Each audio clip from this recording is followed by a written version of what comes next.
오늘 말씀은 이사야 30장 18절 22절 말씀 가운데 하나님이라는 제목으로 함께 은혜를 나누기를 원합니다. 여러분, 우리 하나님은 어떤 하나님이라고 여러분들 생각하고 있는지요? 사랑의 하나님, 물론 사랑의 하나님이죠. 치유의 하나님, 물론 치유의 하나님이십니다. 또 우리에게 지혜로 함께 하신 하나님. 반면에 우리 하나님은 책망과 징계의 하나님이시기도 합니다. 이게 바로 공의의 하나님이라고 우리가 할 수 있죠. 여러분, 그러면 오늘날 저와 여러분들이 신앙생활 하면서 하나님의 그 사랑을 얼마나 여러분들이 느끼면서 지금까지 신앙생활을 왔는지, 자, 정말로 여러분들이 지금까지 신앙생활 하면서 그 하나님의 공의와 사랑에 얼마나 조화를 느끼며 신앙생활 하는지 오늘 본문을 통해서 우리가 한번 보기를 원합니다. 오늘 본문을 통해서 당신의 백성들이 범죄할 때에 엄히 징계하면서도 그들이 돌이키고 회개하며 돌아오기를 기다리며 그들이 돌아올 때 다시 하나님은 긍휼의 하나님께서, 사랑의 그 하나님께서, 은혜로운 그 하나님이 그들을 다 정말로 간대함 속에서 그들을 껴안으며 그들을 포용하기를 원하고 그들이 다시 과거와 같이 그 관계를 회복하기를 원하신 바로 우리 하나님인 줄로 믿으시길 바랍니다. 이것이 바로 하나님의 공유와 사랑의 조화라는 것을 우리가 볼 수 있죠. 그래서 우리는 어디서 어떤 사건 속에서도 하나님의 사랑을 발견할 수 있는 영적인 안목을 길러야 합니다. 어디서든지, 어떤 상황 속이든지, 어떤 사건 속이든지 거기서 하나님의 그 사랑을 우리는 볼 수 있는, 발견할 수 있는 그런 영적인 안목이 있어야 된다는 거예요. 그러할 때 우리는 그 환경 속에서도 그 사건 속에서도 우리가 그것을 이해할 수 없지만은, 받아들일 수 없지만은 우리는 그것을 늘 낭망하지 아니하고 소망을 가지고 살아갈 수 있는지, 정말로 우리가 신앙생활을 할 수 있는 줄로 믿으시기를 바랍니다. 오늘 본문에도 역시 그러죠. 18절 말씀해 보니까 여호와께서 기다리시라니 이는 너희에게 은혜를 베푸려 하시며 일어나시리니 이는 너희를 긍휼히 여기려 하심이라. 대저 여호와의 공의의 하나님이심이라. 무릇 그를 기다리는 자는 복이 있다라고 말씀하고 있습니다. 여기서 우리가 한 가지 중요한 것은 하나님은 기다리신다는 거예요. 기다리신다는 거. 우리 사람들은요, 참 기다림을 제대로 못한 것 같아요. 뭐든지 빨리, 먹는 것도 빨리, 일하는 것도 빨리, 가는 것도 빨리. 제가 원장님 어디 같이 가면요, 항상 거기서 좀 트러블이 생겨요. 저는 모든 걸 다 하고 나서서 한참 기다리는데도 안 나오는 거예요. 안 나와. 물론 항상 제가 그것을 감안을 하지요.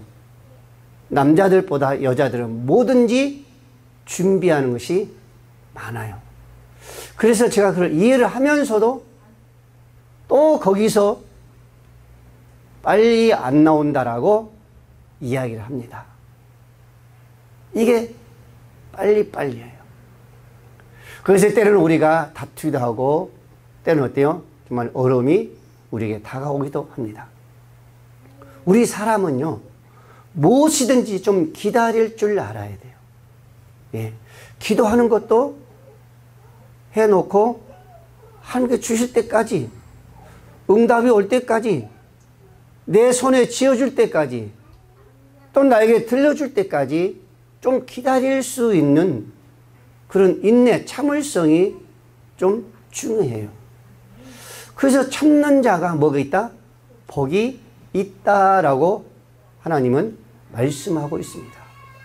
오늘 저와 여러분들은 좀 참을 수 있기를 바랍니다. 인내할 수 있기를 바라요. 예, 여자들이 좀 늦게 나와도 좀 기다리라고요. 저처럼 빨리빨리 해가지고 다투지 마시고 느긋하게 좀 기다릴 수 있는, 참을 수 있는, 예, 그런 신앙, 그런 마음이 중요한 것 같아요. 그래서 오늘 본문의 말씀에도 하나님은 이스라엘 백성들이 다시 돌아오기를 기다리고 있습니다. 기다리고 있는 거예요. 돌아오기를 기다리고 있어요. 근데 우리 하나님은 이것뿐 아니에요. 참고 회개하고 돌아오기를 이것뿐만 아닙니다. 우리 하나님은 뭐든지 우리에게 다 기다리고 있어요. 너희가 기뻐하기를 기다리고 있습니다. 너희가 찬송하기를 하나님은요 기다리고 있어요. 너희의 가정이 정말로 감사할 수 있는, 정말로 봉사할 수 있는, 섬길 수 있는, 헌신할 수 있는, 누군가의 손을 내밀어 줄 수 있는, 정말 헌신할 수 있는, 돌볼 수 있는 그러한 모습을 우리 하나님은 항상 기다리고 있습니다. 이런 것을 보면서 우리가 하나 중요한 것은 하나님의 사랑과 그리움을 느낄 수 있다는 거죠. 아, 이게 우리 하나님이시구나. 이게 우리 하나님이라는 것을 거기서 한번 우리는 느낄 수 있어요. 그리움을 느낄 수 있습니다. 바로 사랑을 느낄 수 있어요. 하나님의 이 사람은 단순히 유다 사람밖에 하는 것이 아니죠. 하나님의 이 사랑은 지금 유다 백성들만이 아닙니다. 오늘 우리도 역시 마찬가지예요. 오늘날에도 하나님은 은혜를 베라며 우리를 향한 그 사랑이 지금도 하나님 기다리고 있습니다. 예. 지금도 마찬가지예요. 우리의 그 모습을 기다리고 있어요. 예. 성경에 보면요, 우리 탕자의 아버지와 그 탕자의 비유를 우리가 한번 볼 때에 이게 바로 하나님의 그 모습이, 하나님의 그 사랑이, 하나님의 그 간절한 기다림의 조화가 아닌가 한번 생각해 볼 수 있어요. 그 아버지 집에는요 두 아들이 있었어요. 그렇죠? 큰 아들과 둘째 아들이 있었습니다. 근데 이 둘째 아들은 아버지의 모든 관계 속에서 아버지의 어떤 타치받기를, 간섭받기를 싫어했습니다. 이것은 무슨 얘기예요? 싫어했다는 무슨 얘기예요?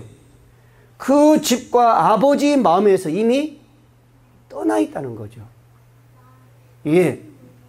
간섭을 받기 싫다는 거예요. 여러분들 교회 안에서도 보면요 그런 사람이 있습니다. 전혀 누구의 어떤 권사님, 어떤 장로님, 어느 전도사님, 어느 목사님 그 간섭을, 타치를 어때요? 받기를 싫어하는 사람이 있습니다. 근데 이 사람들의 마음을 생각을 보면은 이미 어때요? 교회와는 어때요? 깊은 교제가 없는 거예요. 예. 마음이, 생각이 이미 떠나 있다는 겁니다. 그래서 이 탕자의 그 두 아들, 둘째 아들은 내게 돌아온 그 분깃을 아버지에게 달라고 하는 거예요. 왜? 아버지의 그 간섭을 받기 싫으니까, 떠나 있으니까 자기의 분깃을 달라는 겁니다. 근데 아버지는 안 준 거예요. 계속 달라고 예언합니다.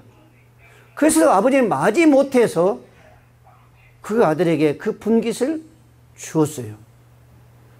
그때 이 아들은 그걸 가지고 나가서 먼 곳에 나가서 그걸 다 써버리고 화랑방탕해 버린 겁니다. 여러분, 우리는 아버지 집을 떠나면은요, 떠난과 동시에 이 모습이요, 방탕한 모습입니다. 고통이 바로 거기서 오는 겁니다. 고난이, 환난이, 어려움이 바로 거기서 찾아드는 거예요. 예. 내가 싫지만은, 내가 어려움이었잖아요. 정말 그 모든 관세를 받기 싫지만은, 그래도 내가 아버지 집에 있을 때에, 아버지 그 품 안에 있을 때에, 우리는 은혜요, 축복인 줄 믿으시길 바랍니다. 그래서 이 탕자가 다 방탕해버리고, 거기서 깨닫는 거예요. 아, 지금 우리 아버지 집에는 뭐든지 풍족한데 여기서 깨달은 거예요. 근데 여기서 깨달은 것도 이 아들의 축복이죠. 은혜입니다. 예, 그때 이 아들은 그때서야 아버지 집으로 되돌아오는 거예요. 근데 되돌아올 때에 집에 가까이 왔을 때에 아버지의 모습을 한번 보십시오. 어떤 모습이었어요? 그 아들을 바라보고 쫓아갔습니다. 달려갔어요. 끌어안았습니다. 얼싸안았어요. 너무 기뻐했습니다. 이것은 무슨 뜻이에요? 그 아들이 집을 떠난 그 이후부터 언제고 한시고 그 아들의 기다림이 있었다는 거예요. 오늘 올까? 오늘 밤에 올까? 내일 아침에 올까? 낮에 올까? 늘 생각에 치우지 않냐고 그 아들을 기다리면서 사모하고 있었습니다. 그래서 그 아들이 나타나자마자 예, 정말로 불량배 그 모습 속에서 옷을 벗기는 거예요. 그리고 뭐래요? 좋은 옷을 입힙니다. 좋은 신발을 신겨요. 반지를 끼워요. 그것도 부족해가지고 동네 사람들을 모아놓고 우리 아들이 돌아갔다라고 잔치하고 풍악으로 울린 겁니다. 이게 바로 아버지 모습이요. 오늘 저와 여러분들이 찾고 있는, 구하고 있는, 믿고 있는, 의지하고 있는 우리 하나님의 사랑의 그 모습이란 말입니다. 여러분, 오늘 저와 여러분들은 여기서 정말로 중요한 것은 뭐예요? 우리는 주 앞에 돌아온 그 모습 속에서 하나님은 언제 우리가 돌아오기를 기다리고 있다는 것입니다. 여러분, 그래서 예레미야 3장 12절 말씀에 보면은 너는 가서 북을 향하여 이 말을 선포하여 이르라. 여호와께서 가라사대 배역한 이스라엘 돌아오라 했습니다. 나를 배역한 이스라엘 돌아오라. 나의 노한 얼굴을 너에게 향하지 아니하리라. 나는 긍휼이 있는 자라 너를 한없이 품지 아니하리라.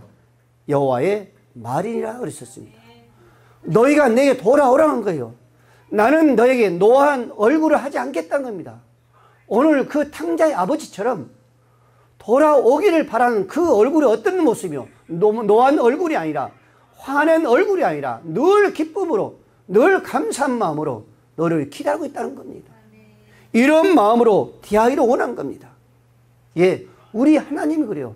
내가 무슨 잘못했단다 할지라도 우리가 돌아가면 그 노한 얼굴로 따지는 것이 아니라 사랑으로 기쁨으로 말아지면서 과거의 그 자녀의 그 모습을 다시 하나님은 회복시킨 하나님인 줄 믿으시기 바랍니다. 이사야 55장 7절 말씀을 했습니다. 악인은 그 길을, 불의한 자는 그 생각을 버리고 여호와께 돌아오라. 그리하면 그가 긍휼히 여기시리라.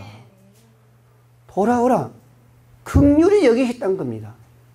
너를 채찍한 것이 아니라, 책망한 것이 아니라, 징계하는 것이 아니라 너를 긍휼히 여기셨다는 거예요. 사랑하시겠다는 겁니다. 이게 우리 아버지의 모습이에요. 오늘 우리 아버지의 모습은 긍휼의 그 모습입니다. 사랑의 모습이에요. 우리가 어떤 환경에 있어서 어떤 주임을 우리가 대적한다 할지라도 우리가 돌아만 쓴다면은, 내가 주임을 부른다면은, 그 품 안에 안긴다면은, 내가 그분을 붙잡기만 하면은, 우리가 그분의 정말로 섬길 수 있다면은 그분은 절대적 우리를 대적하지 않냐고 주님은 우리를 사랑으로 그 기쁨으로 다시 우리를 포용하면서 옛 모습 속에서 새로운 옷으로, 새로운 신발로, 새로운 환경으로 우리에게 더해갈 줄로 믿으시길 바랍니다. 요엘서 2장 13절 말씀했습니다. 너희는 옷을 찢지 말고 마음을 찢고 하나님 여호와께 돌아올지어다. 그의 은혜로우시며 자비로우시며 노하기 더디하신다. 우리 하나님은 은혜로 자비로우신 하나님이었어요. 사랑의 하나님이었습니다. 사랑의 하나님, 정말로 온유한 하나님이신 줄로 믿으시기를 바랍니다. 오늘 저와 여러분들은 하나님의 그 크고도 넓은 사랑을 기억하십시오. 어디서든 어떤 환경 속이든지 절대적으로 그 탕자의 아버지 그 모습 속에서 우리를 기다리고 계신다는 것, 우리에게 정말 돌아오기를 기다리신다는 것, 손꼽아 기다리신다는 것을 우리는 다시 한번 우리가 그 주님을 바라보면서 오늘 아버지의 그 잔치 속에서 정말 그 평화로운 속에서 그 영광된 그 삶 속으로 그분을 바라볼 수 있는 자가 되어야 될 줄로 믿으시기를 바랍니다. 두 번째로 오늘 20절 말씀에 보니까 하나님이 이렇게 말씀하고 있습니다.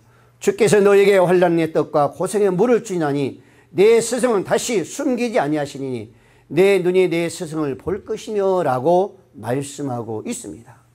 여러분, 여기서 환난의 떡과 고생의 물을 주신다고 그랬었어요. 여러분, 오늘 우리 많은 신앙인들이 그런 생각할 수도 있습니다. 내가 세상에서 너무 힘들었습니다. 너무 말할 수 없는 고난이 있었어요. 사업을 통해서, 자녀들을 통해서, 가정을 통해서, 어떤 물질을 통해서, 어떤 사업을 통해서 많은 고난이 있었어요. 그래서 누군가를 통해서 내가 예수를 알고 정말 믿음 생활을 하기 시작합니다. 근데 여기서 생각하기를 이제는 이 모든 것들이 새롭게 회복될 것이다. 다시는 나에게 고난이, 환난이 정말 나를 넘어갈 것이다. 그러면서 신앙생활을 한 분들이 있습니다.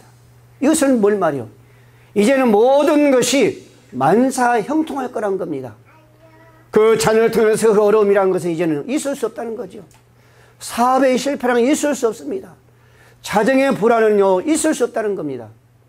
그래서 어느 날 어떤 어려움이 되고 정말 또다시 한 물질의 어려움이 오게 되면은 이 사람은 거기서 그냥 시험을 통해서 예수 믿어도 별 볼 일 없구나라고 다시 세상의 길로 나간 그런 사람들을 우리는 볼 수가 있습니다. 그러나 여러분, 우리는 예수를 믿어도 우리에게 고난은 여전히 있다는 것 사실 우리는 기억해야 될 줄로 믿습니다. 고난의 그 떡, 환난의 그 떡, 그 물은 우리에게 있다는 겁니다. 결코 하나님을 통해서 우리에게 만사형통이 물론 우리는 원하지만은 결코 그것만이 아니란 거죠. 우리가 고난이 우리 온다는 것은 당연지사입니다. 그것을 우리는 받아들여야 돼요. 여러분, 아무리 우리가 예수를 믿고 정말로 고난을 피하여 가지 못한다 할지라도 우리는 반드시 그것을요 받아들여야 돼요. 내게는 언제 어디서 내게 올지 모르지만은 어느 순간 그것을 가지고 우리는 정말로 어렵게 생각하지 말고 그걸 가지고 시험에 들지 말고 당연지사로 우리는 어때요? 그것을 내가 받아들일 수 있는 그런 신앙감, 그런 믿음이 되어야 될 줄로 믿습니다. 그래서 디모데후서 1장 8절 말씀을 합니다. 주를 위하여 갇힌 자 된 나를 부끄러워 말고 오직 하나님의 능력을 쫓아 복음과 함께 고난을 받으라. 사도 바울은 그 동역자의 그 디모데가 그럽니다. 갇힌다 된 나를 부끄러워지 말고, 사도 바울이 복음을 전하면서 정말로 감옥에 갔잖아요. 그 고난에 처합니다.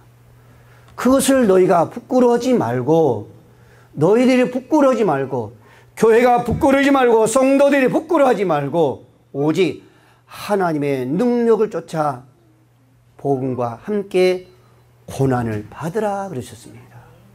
이것은 사도 바울의 그 신앙관에 그 교회를 세워가면서 여러모로 모든 그 삶 속에서 다 하나같이 체험과 경험이 있었어요.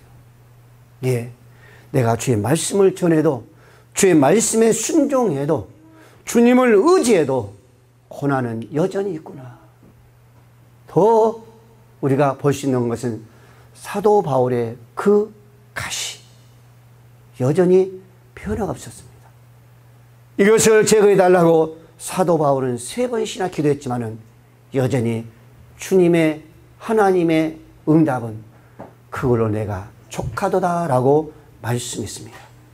여러분이 히브리서 2장 10절 말씀에 아들을 이끌어 영광에 들어가게 하시는 일에 저희 구원의 주를 고난으로 말미암아 온전케 하심이 합당하도다. 여러분, 고난을 통해서 온전하다는 겁니다. 고난을 통해서 하나님의 그 빛이 일어난다는 겁니다. 여러분, 고난을 통해서 온전한 성도들의 삶이 이루어진다는 겁니다. 고난을 통해서 성도들이 기도하는 모든 것들이 이루어진다는 겁니다. 여러분, 언젠가 제가 그 신문에 봤을 때요, 저와 여러분들이 사용하고 있는 그 향수. 이 향수가 냄새가 좀 진한 거 있고 약한 거 있잖아요. 근데 이 향이 가장 좋은 것이 과연 언제 채취할까? 따뜻한 지방에서 채취할까요? 아주 추운 지방에서 채취할까요?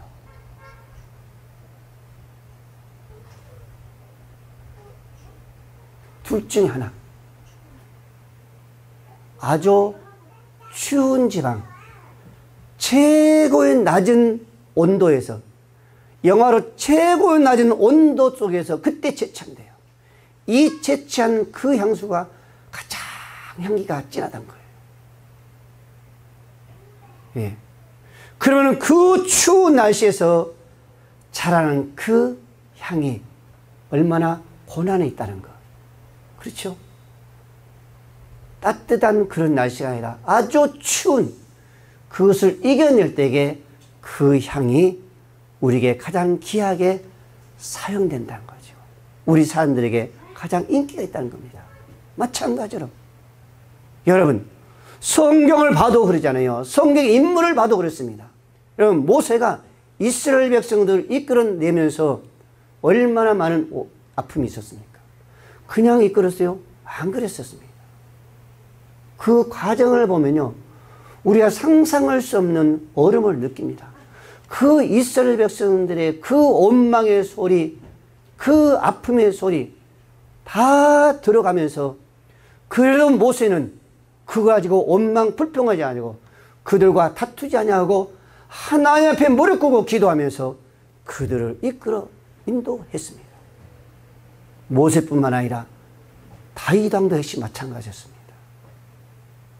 왕으로 비록 기름을 부어받았지만은 그 사울 왕을 통해서 밤이면 밤마다 그 깊은 잠을 자지 못하고, 날이면 날마다 평안한 삶 속에 이스라엘 백성이 이끌지 못하고 계속 쫓기면서, 그것도 부족해서 그 자녀들에게 쿠데타를 이끌어가면서 이스라엘 백성을 이끌어가잖아요.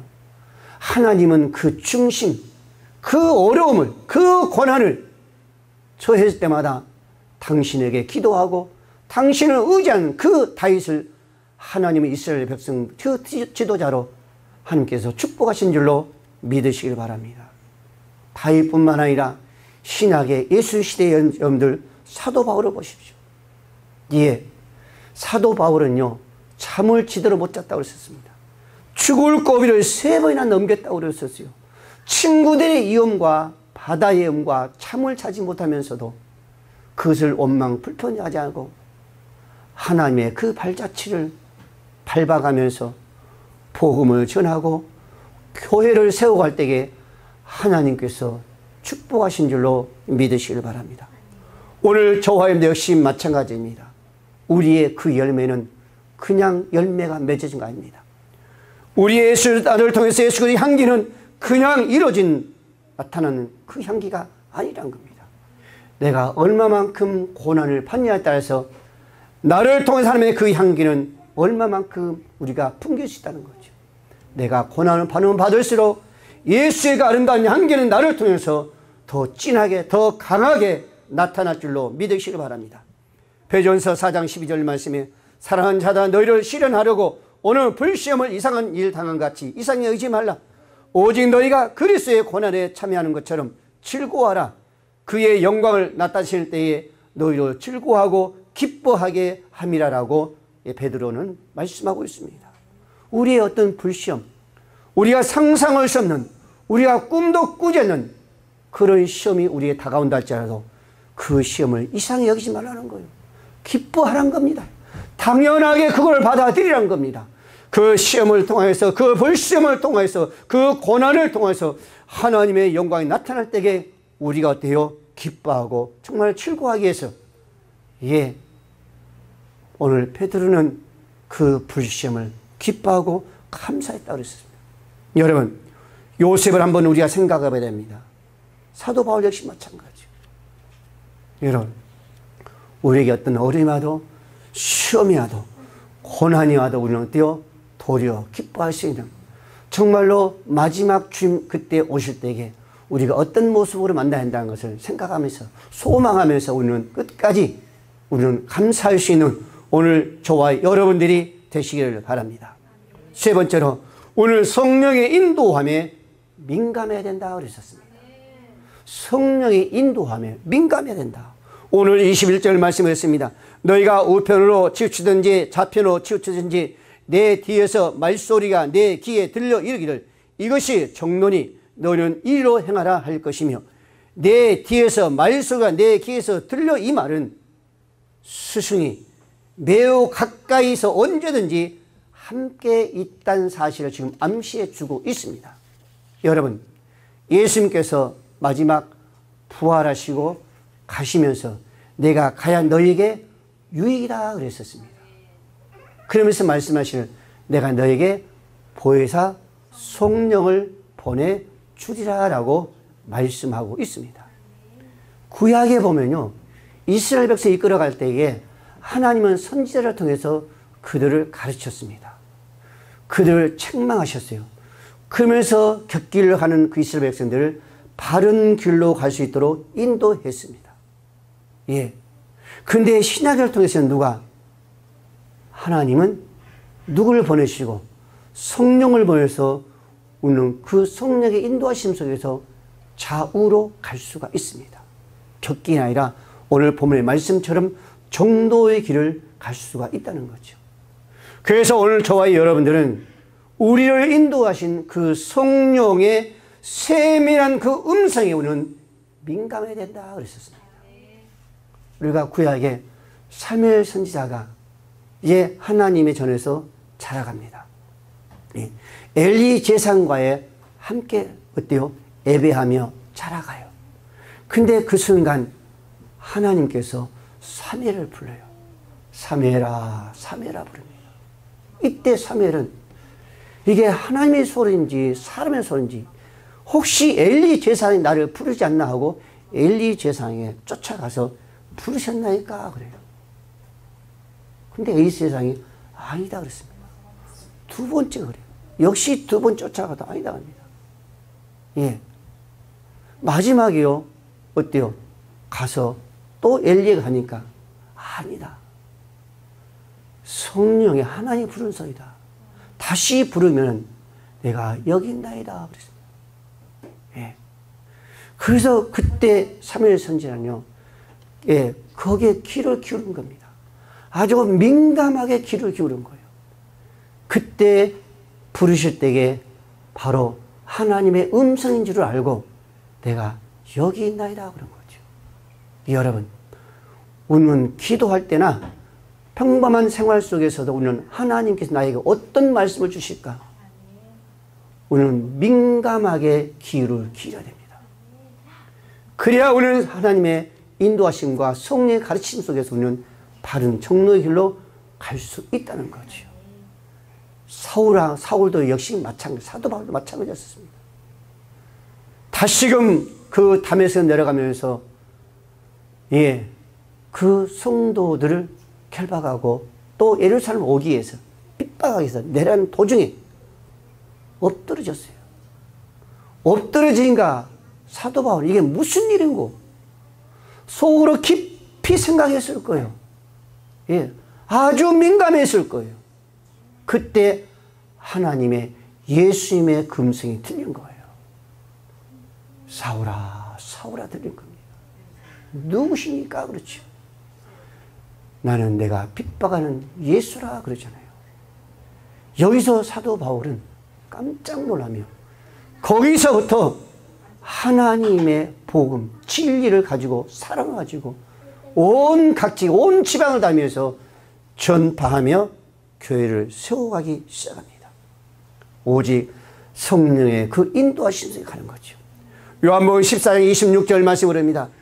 보혜사 곧 아버지께서 내 이름을 보내시면 성령 그가 너에게 모든 것을 가르치고 내가 너에게 말한 모든 것을 생각나게 하리라. 성령께서 우리 모든 길을, 정로의 길을 그 성령께서 우리에게 가르쳐 준다는 겁니다. 그분께서 우리의 모든 것을 생각나게 해주신다는 거예요, 여러분요. 그래서 고린도서 2장 1절 말씀을 했습니다. 사도 바울이요, 형제들아, 내가 너에게 나아가 하나님의 증거를 전할 때에 말과 지혜 아름다운 것으로 아니하고, 말과 지혜 아름다운 것으로 아니하고 그랬었습니다. 이건 뭘 말이요? 인간적인 지혜나 화려한 화술로 너에게 말하지 않는다는 거예요. 예. 오늘날 우리가 주위의 사람들 보면요, 정말로 뭐가 좋아요? 화술이 좋은 사람이 있습니다. 이야, 말 잘하는 사람이 있습니다. 아주 쩍쩍하면서 너무너무 화술을 좋잖아요. 사도 바울은 그런 아름다운 사술, 화술 좋은 그런 말로 너에게 전한 것이 아니다 그랬었습니다. 그러면서 말하기를 3절 말씀, 내가 너에게 가운데 거할 때에 약하며 두려워하며 심히 떨었더라. 4절 말씀에 내 말과 내 전도함이 지혜에 권하는 말로 하지 아니하고 다만 성령의 나타남과 능력으로 했다 그랬었습니다. 이게 무슨 얘기예요? 성령께서 가르친 대로, 성령께서 생각나신 대로 사도 바울은 동서남북 여러 지방을 다니면서 만나는 대로 전도하며 교회를 세워갔다라고 사도 바울은 말하고 있습니다. 여러분, 우리 안에는 여전히 죄된 본성이 있습니다. 그것뿐만 아니라 악한 생각, 악을 저지르고 악으로 치우칠 수 있습니다. 바른 길에서 벗어나 좌우로 치우칠 수도 있습니다. 그러나 우리가 성령의 인도에 민감할 때에 우리는 정로의 길, 바른 길, 하나님이 원하는 그 길을 우리는 갈 수가 있다는 거죠. 사도행전 13장 4절 말씀에 두 사람이 성령의 보내심을 받아 실구야에 내려가 거기서 배 타고 그브르에 가서 살마에 이르러 하나님 말씀을 유대인의 여러 회당에서 전할세 요한을 수종자로 두었더라 했었습니다. 두 사람 누구예요? 바나바와 사도 바울이었어요. 누구의 인도를 받고? 성령의 인도하심을 받고 성령의 보내심을 받고 사도 바울은 복음 주님의 그 사랑을 주의 나라를 전했다라고 말씀하고 있습니다. 그렇기 때문에 그 열매가 얼마나 아름다웠었어요. 때로는 기도할 때에 기적이 나타나고, 때로는 말씀을 전할 때에 성령이 나타나고, 때로는 안수할 때에 어때요? 병든 자가 치료받는 이런 역사가 바로 어디서? 내가 성령의 이끌림 속에서, 성령의 보내심 속에서, 성령의 인도하심에서 가니까 성령의 그 역사가 나타나면서 그 초대교회 많은 무리가 나이 날마다 교회를 세워간 줄로 믿으시기를 바랍니다. 사랑하는 우리의 모든 성도들은 오늘 하나님께 우리에게 맡겨주시는 그 사역은 억지로 안 됩니다. 예. 여러분 지금까지 예수를 믿으면서 신앙생활하면서 믿음으로 여러분들이 왔지만은 여러분들이 가끔 한 번씩 어떤 내 생각으로, 예, 그것은 절대로 안 됩니다. 우리는 오직 하나님께서 도와주셔야만이. 우리는 기다리면서 정말로 다윗과 같이 기도하고 기다렸더니 그랬잖아요. 하나님께서 구덩이에서 건져주셨다. 그렇습니다. 오늘 하나님을 기다릴 수 있는, 참고 인내할 수 있는 오늘 저와 여러분들이 되어야 되고, 우리는 어떤 환경 속에서 아무리 신앙생활을 열심히 하고 내가 열심히 기도해도 어느 순간 나에게 고난이 올 수 있다는 것, 시험이 올 수 있다는 것, 이것을 기억하면서 그걸 가지고 원망과 불평할 것이 아니라 기쁨으로 받아들일 수 있는, 당연지사로 받아들일 수 있는 자가 되어야 되고, 우리는 항상 정말 내가 하나님 원하신 그 길을 가기 위해서 성령의 그 음성에 민감할 수 있는 자가 될 때에 우리는 하나님이 원하시고 정말 우리에게 바라고 기대하는 그 길을 갈 수 있다는 것을 다시 한번 기억할 수 있기를 바랍니다. 그렇다면 우리의 모든 길은 하나님께서 반드시 은혜의 길로, 바른 길로 하나님이 원하신 가운데서 저를 이끌어 가시면서 하나님이 오늘 저와 여러분들을 통해서 영광 받으실 줄로 믿으시기를 바랍니다. 기도합니다. 고마우신 아버지 하나님, 은혜를 감사합니다.